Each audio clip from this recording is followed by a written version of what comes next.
founding members of Bajaj Allianz General Insurance and has been with the company for over 20 years now.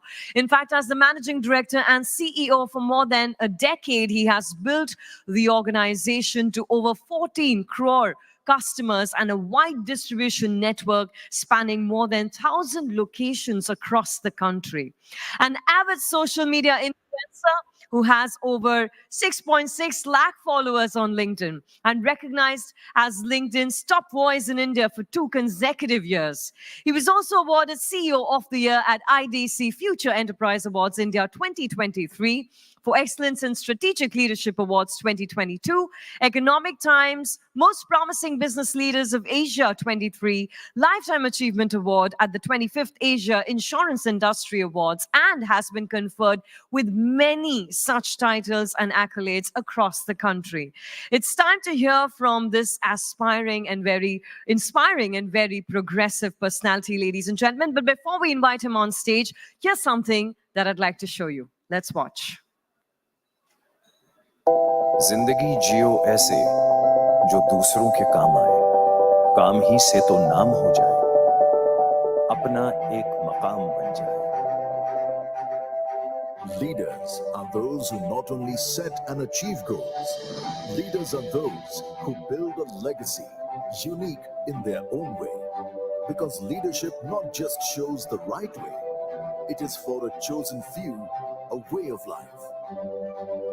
Amongst us is one such inspiring leader who keeps reinventing himself and achieves what nobody can even dream of. He is amongst the most keenly followed personalities in the Indian corporate world. He has been a founder of India's most beloved private insurance brands.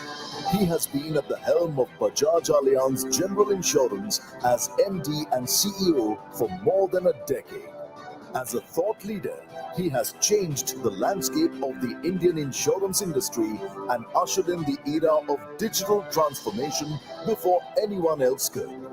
He has driven Bajaj Allianz General Insurance to emerge as one of the largest and most profitable private insurers with an aggressive growth mindset and customer centricity.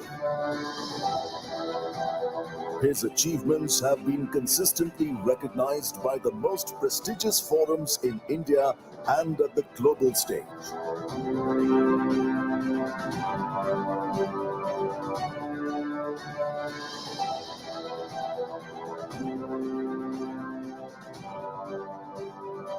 And some of the most critical responsibilities at the industry and the government levels have been bestowed upon him.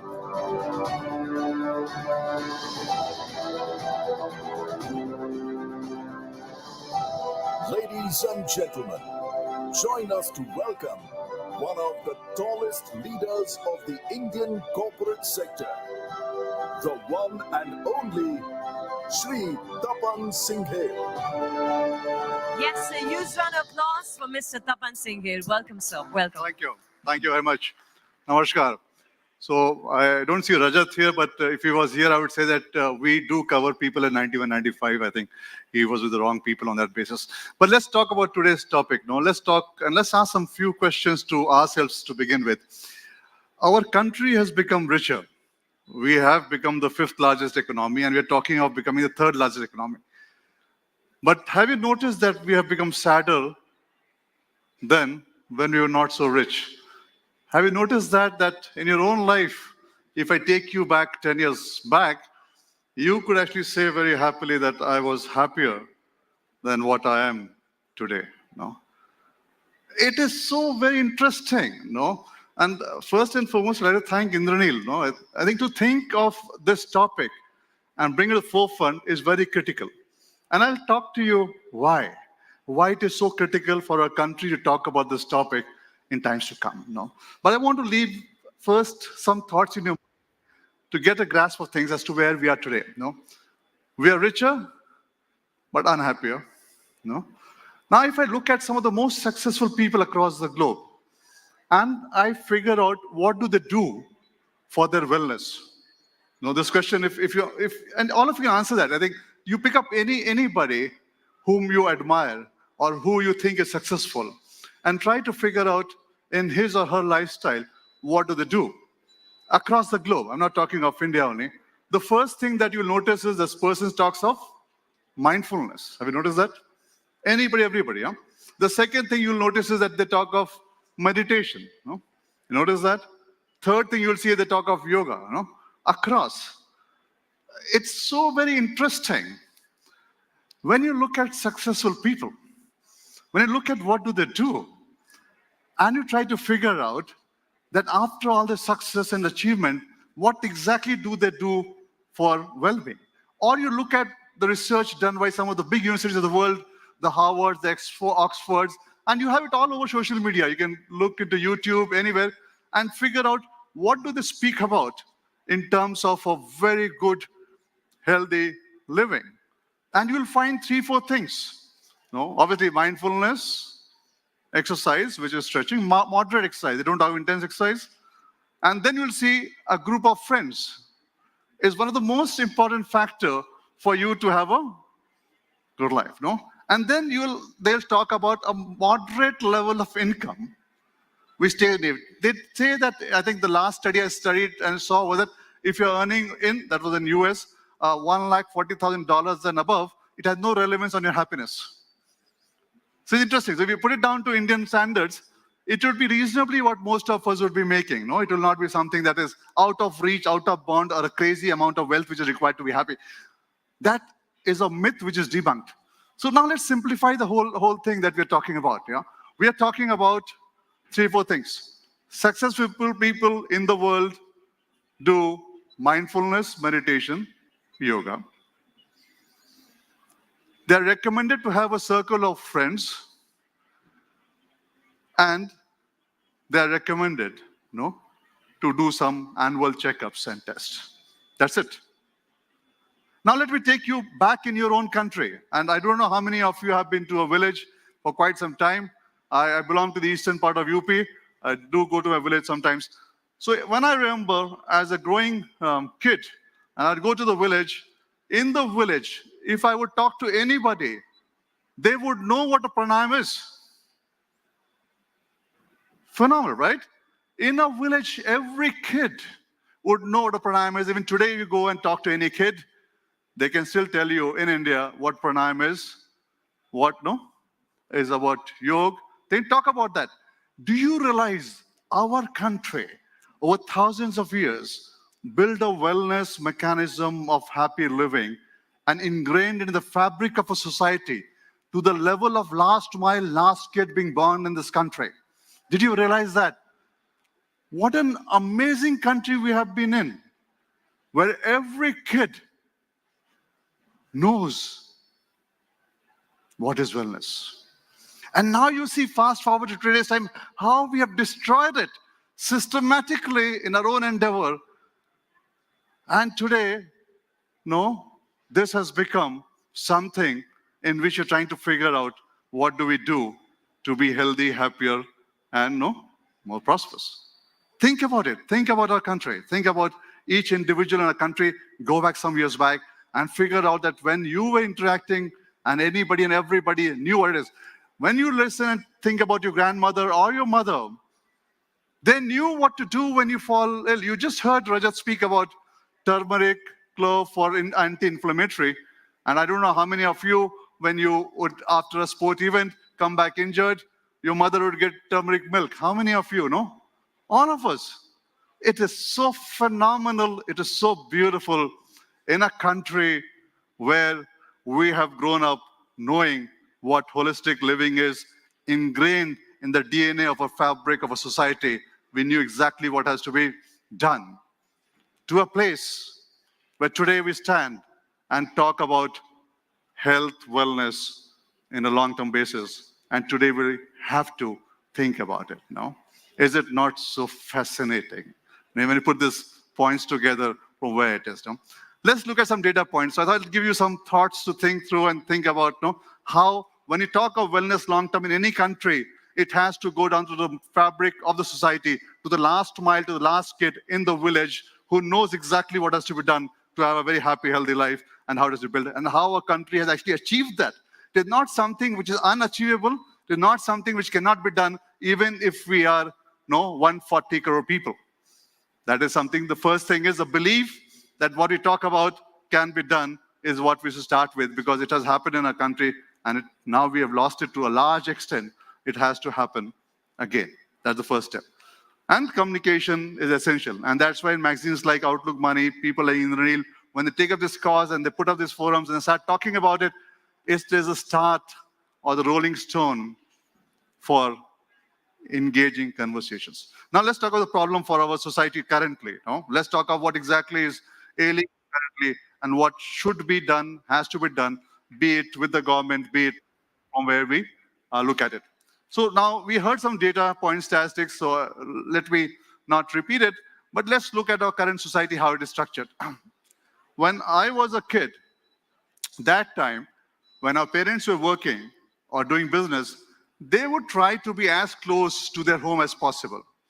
No? That was trend. People did not want to leave till it was of hardcore compulsion. Even it was, they always yearned to go back to their roots and be very close to their parents. Today, if I look at my kids, or most of you youngsters here, that is not the case anymore. You have to rule the world. You want to go and conquer the world. You want to be all over the place, rightfully so. No? And I've seen the transformation. When I move around the world now, I see a lot of young kids.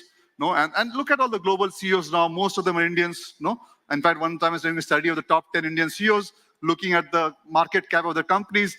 They were already third largest economy, if I put in their market cap, in terms of the market cap of the company they control compared to the country. It's a matter of pride for us. Fantastic. It should happen. But you have parents who are alone now. No? They're alone now. And is this going to change? The answer is no. Should it change? The answer is no. So which means that our country is fast forward accelerating to a scenario where you'll have a lot of aged people. What we thought was a problem for Europe or Japan, what we thought a demographic dividend that we have in a country which is going to be very powerful for a country for the next couple of decades, economically very strong, our country will keep on propelling itself to greater heights, a lot of talent, a lot of people, fantastic time from economic powerhouse for a country, all these investments, cities getting created, phenomenal growth, any money, any business is set up, you are going to make it big. The country will propel you to become big economically. So that is good. But let's look at the social issues. Huge amount of elderly, staying alone, defend themselves. Do we have something like a pension scheme which is sufficient enough for them to take care of themselves? No. Are they thinking about it? Is the current generation thinking about retirement and saving for retirement? Answer is no. We are moving to a consumer economy, which is good, but are they thinking about it? Why is this conversation relevant? So first problem statement is a huge population of elderly with very successful kids all across the globe would be staying alone. That's the reality, and it's going to become bigger and bigger. Is the government thinking about it? As a society, are we thinking about it? Are we putting it up? First statement. Second statement. By all data and statistics, and I think this was a World Health Report, which says that in India, about 7% of Indians go below poverty line every year because they can't afford the health expenses. So that we understand it, let me put it in a much more easier manner. So if you go to any hospital, try it, and stand near the billing counter, you will see people actually selling jewelry, selling land, taking loans to pay for expenses. If somebody falls ill, nobody from the family is just going to let it go. They will give their best, which means if they have to sell off land, if they have to sell off everything to take care of treatment, and in fact, a lot of times it happens, somebody from the village falls ill, has a heart attack, the family brings them to big city for treatment, and they sell everything off, and the person does not survive, and they actually go begging on the street. This is a harsh reality. 10 crore people in our country every year face the circumstances. That is the second data point that we have for our country.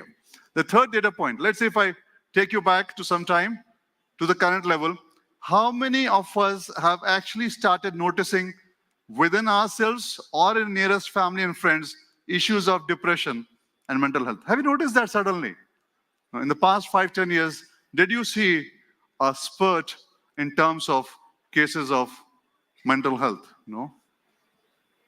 So if you all think the answer will be yes, each one of us would be knowing somebody, or we would be going through this phase. No? So let's try to keep these 3 problem statements today, and let's think what should we do and how should we handle it as conversations to begin with. The first problem statement, a huge population of aging elderly is going to be in India. The country is not prepared to handle that. Second statement is 10 crore Indians go below poverty line, which means the family sells everything off to take care of somebody. The person may survive or may pass away, and the family actually gets to the street begging. That's the second statement. That's 10 crore. We're not talking of few numbers. And the third issue is a country which was so happy may have become the 5th largest economy and maybe the 3rd largest economy is in a situation where you know that. No?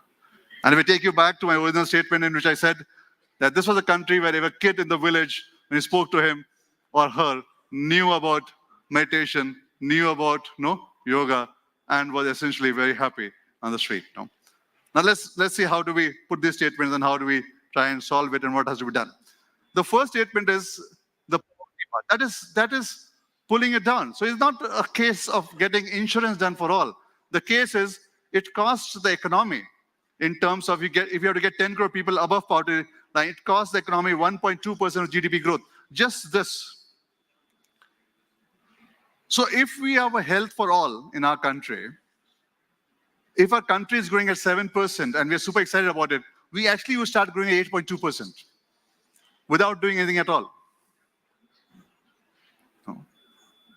And then I'm not talking about, because if you are going to have such a huge population which can treat itself and has the money to treat itself, the kind of infrastructure development in hospitals, healthcare, that will add on to the economy, which will be another 1%. I'm not talking about that. I'm just talking about pure cost of bringing 10 crore people above poverty line to the economy in terms of the GDP growth is 1.2%.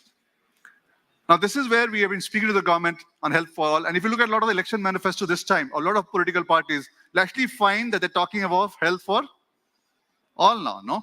We had the Ayushman Bharat, which was covering people below poverty line, about 40-50 crore Indians or so. We have the structured insurance plans, which covers about 20 crore or so. But still about 50-60 crore of people who can afford don't have an insurance now. So what should we do? First and foremost, the government can say it's going to cost us a lot of money, though the spend of the government to the GDP in terms of healthcare is still one of the least in the world scenario. But let's forget that. If I look at some developed nations like US, it is mandatory for all employers to insure their employees. It is mandatory. No? If you look at India, only 15% of employees, and that too in a structured scenario, or the ones engaged in a structured work environment are insured. No? Which means the majority of people are insured. So let's say we say that we make it mandatory. Then the issue comes in the cost. That if you have house helps, if you have somebody helping you, be it a driver or be it your, let's say the cost of you to insure that, and then you say it looks like an extra tax for me. But you're surprised to know for a good 5 lakh cover, when you have this tender of the government for below poverty line, as we call it, Ayushman Bharat, the cost of 5 lakh cover comes around 1,700 rupees a year or 2,000 rupees a year. Let's do it for easy convenience, which actually means that for a family on a floater basis of 5 lakh cover, the cost for the whole family comes, if I divide it by 12, comes to about 150, 160 rupees a month. Who can't afford that? So if it comes out that whatever is the cost per family that the state is bearing for below poverty line, and people, when you make it mandatory to cover employees, and that gets plugged in to the cost, and you can subscribe to the government scheme, that cost for a 5 lakh sum insured, at that kind of rupee, which is less than 150 rupees a month, suddenly it opens up a huge possibility. And the issue of uninsured population starts coming down at a very, very hyper speed. And obviously, when I look at the election manifesto and I look at people talking of health for all, that itself is building up to the next level.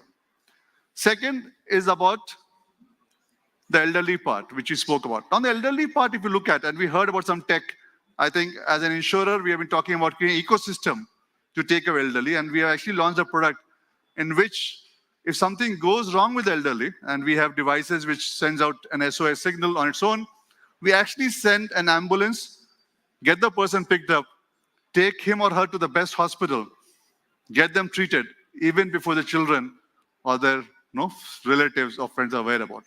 So creating a whole ecosystem with this conscious thought of elderly living is something that has to be done. And the third part, which I spoke about, something which a country always had, be it yoga, meditation, I can say era here, for a long time era, So, which our country already had in terms of putting it all together. No, we should not wait for the West to tell us that it is good for us. No, we have to re-inculcate that in all our school curriculums, in all our teachings, and happiness and well-being should be an integral part of all school curriculum. Is it difficult? All the three which I told you. It's not difficult. Can it be done today? It can be done today. Is it impossible? No. It is the issue of creating that awareness, issue of creating that conversation, the issue of putting problem statements together, simple solutions together, which have a massive impact on the country and the future of country, looking at the past, seeing the present, and building a great future. Thank you for patient listening. Thank you for being a lovely audience. Thank you very much. Thank you so much, Mr. Singhel. What an absolutely... Yes, sir. Sorry, go if ahead. Anybody has any question, we're happy to answer. No, I think I still have about 4 or 5 minutes left. Any question on insurance? All right. Do we something? have a quick question? Yeah, please. Yes, yeah. sir. Can we have the mic yes. reach him, please? Because all my life I've been an insurer, so please don't hesitate. Mr. Tapan, thank you so much for your wonderful presentation. My question is, government has been proactive in terms of providing the insurance reach to across the masses. My question is, still the LI part and the health part is slightly costlier compared to the rest of the world. How we can devise, the premium price in such a way so that the health insurance can be covered to across the masses and life can be covered at the better prices. Your take on this? Sir, phenomenal question. I love you for this. Thank you very much for bringing this question up. So let me remove some myths first, tell what we are doing, and third, solution for it. No, I think let's put it these 3 parts. First, it's a myth that in India, health insurance is expensive. In US, the average ticket size for health insurance for a year is about 10 to 12 lakh rupees. No? And in India, you don't pay anything which is 10 to 12 lakh. You pay about 20, 25,000 rupees or so. So there's a huge difference in terms of premium. So in Indian insurance premium is very, very reasonable to begin with. Having said that, how do you still bring it down is a challenge. You should never get complacent thinking that, no, you're doing good. That is something that we keep on pushing as an industry. What is that will bring the cost down? First is in India, you don't have a hospital regulator.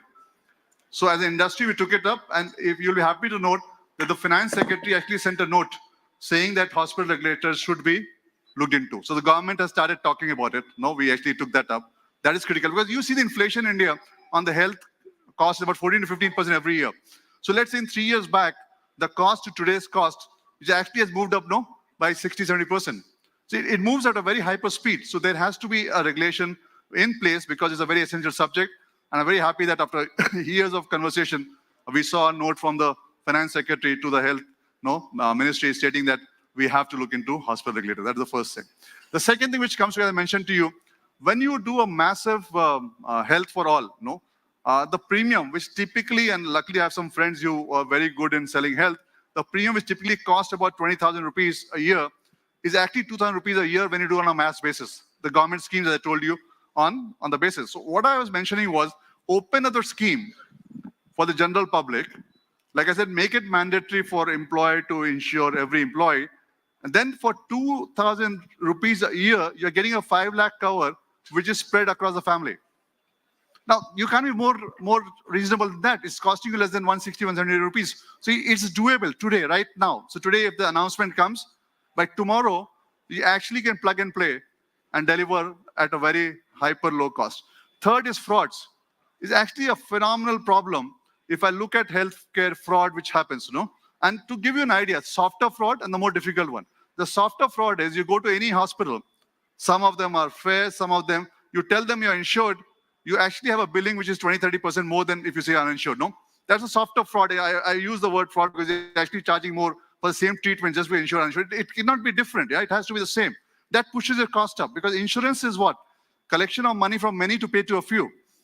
So if the payment goes up, the collection will. So what are we doing on that as an industry? Because as I told you, everything has to be solved. You just cannot say this is a problem statement. You have to solve it. As an industry with the government, National Health Authority, an exchange is getting created. All insurance companies are already plugged into that exchange. We're going to get hospitals also in exchange. So payment becomes very transparent, straight through from a consumer perspective. So the moment a consumer lodges in, his payment is at real-time basis. So as an industry, we are pushing that to the next level.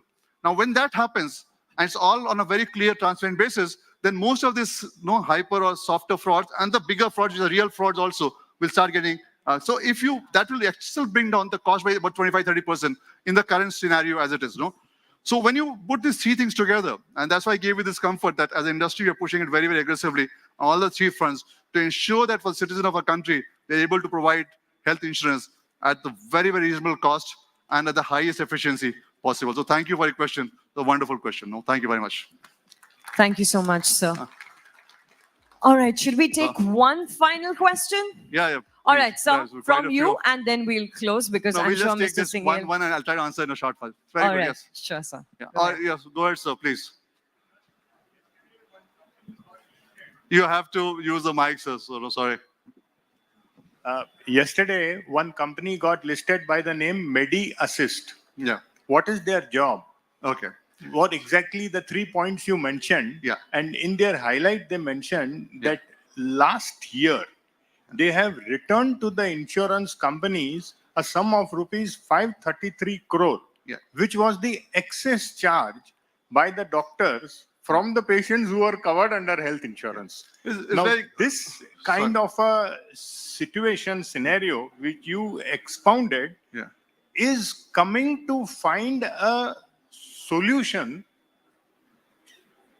in practice. Yes. Thank you very much. I think if we talk of companies like Medicines, it's the TPA.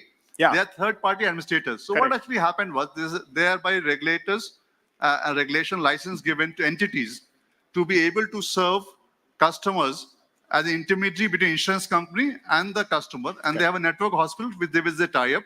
And they process the claim. The claim settlement is still with insurance companies. Yeah. So that is as by regulations, it will still be with insurance companies. They process the claim and put it on, and they do the hospital tie-ups. So we have people, which is the TPS, which do that job, and that is what Medi Assist does. And we have quite a few which do a very good job on that basis. And you actually saw when they mentioned that, and I've not read that, but you say that they already mentioned that they do this saving. Yeah. That is what we are saying. So as an industry, if you're able to get into more transparent, more speed, and you have like smooth through imagine the scenario, the ideal scenario, as a customer, you walk into a hospital, the moment your treatment starts, and since it's real-time basis, like the UPI moment, the money gets transferred. For you, it's walk in, walk out, no hassle-free. Your premium comes down. It's cashless to the purest sense. I think that is what it is. In fact, today we are going to make a press announcement. We're going to have an announcement right now, where I'm going to, after this, going to address that. As a council, which is the industry body, we are trying to get all the hospital network of all companies together as a common pool. Yeah. And we're trying to say that it will be cashless for all. Right now, after this, we'll have an announcement on that. It's our endeavor to provide the most transparent and the smoothest possible thing. So thank you for your question. Thank you very much. The last one before she kills me and then I leave. Yes, please. So thank you for a wonderful presentation. So we have a digital community for the senior citizens, and there is a very, very simple question that comes every time is why is the industry or the government or other corporates not thinking more about medical or GI about someone who's above 65 or 75? So is there a plan by big companies like yours in terms of expanding the portfolio in favor of them? That is number one. Number two is, of course, you being such a veteran in the industry, you know everything. But when they start talking to someone who's junior or starting their career in this field, they may not have enough information to tell them the simple, and I met a few of the people yesterday as well who are mid-level. They are also not knowing what are the products in the senior citizen segment. So if you can just tell us if there's any big plan, the one that you announced, because that'll be very helpful for the senior community. Thank you. I think, Indranil, next time you just get me a question answer. No, it takes care of all my presentation. So as I mentioned, Rajat mentioned he could not get it for his parents. I was surprised because we have healthcare supreme at 91, 95 also you can get it covered. No? So I think that's a misnomer to say at 65 you can't get covered. You have enough and more covers available above that. So if you have any problem, just write healthcare supreme, Bajaj Allianz, you get a cover. So that is the first thing. So there are covers available to any age group and very good covers available. So that is, even you have covers for diabetic, cancer, all that is there. So it's a myth to think it's not that. That's the first statement. The second statement is that if you look at it from a perspective of when should you insure yourself? That is the question. Is it available or not? See, insurance works on a simple principle. If the accident has not happened, is the time you take insurance. So let's say if your house starts burning, then you go and say, please insure my house. Will you get insurance? If you get it, let me know, because then that company will go bust in 6 months, no? Because whatever capital they have, everybody's house goes for loss, they start paying for that. It doesn't happen. So when you have a body, if illness has already come in, then when you start looking for insurance, it actually gets a bit too late, because then those starts getting excluded, from the policy. That is why it is very critical that you buy insurance when you are very, very healthy, because then your policy becomes very powerful in 3-4 years' time. Anything happens to you, gets paid. Forget about any company in India. If you have a policy which is running for more than 4 to 5 years and you go for treatment, it doesn't get paid, please write to me. Don't worry which company. I'll ensure that I'm standing with you. You will get paid. The policy gets very powerful. It's so simple as that. So fundamentally, and what is the cost of it? It's not expensive. It's like a cost with the friends you go out for dinner for one night. So what you should do is, first, if somebody has crossed 65, there are products available. I mentioned to you one product. There will be many more. Since I represent my company, just speak of my company. At the same time, the request is to all of us, please get a good cover when you're doing well. It becomes very powerful. It doesn't cost you much. And you also have no rebate on taxes and all the stuff. The government has done that bit. To answer your question, and thank you for being a lovely audience. Would love to answer all questions, but Indranil is already staring at me. She's already standing there and said, we shoot you the next time. We say, and Neera, my friend, is already here, so no. Mr. Singhel, trust me, I'm not in a mood of doing any of that. I wish there was no times up sign here and we could go on and on because of, the amazing wisdom that you're sharing with us. But thank you so much for joining us. Please stay with me quickly on stage as I invite Tushar to kindly hand over a token of our appreciation to Mr. Tapan Singhel. Ladies and gentlemen, can we have a huge round of applause?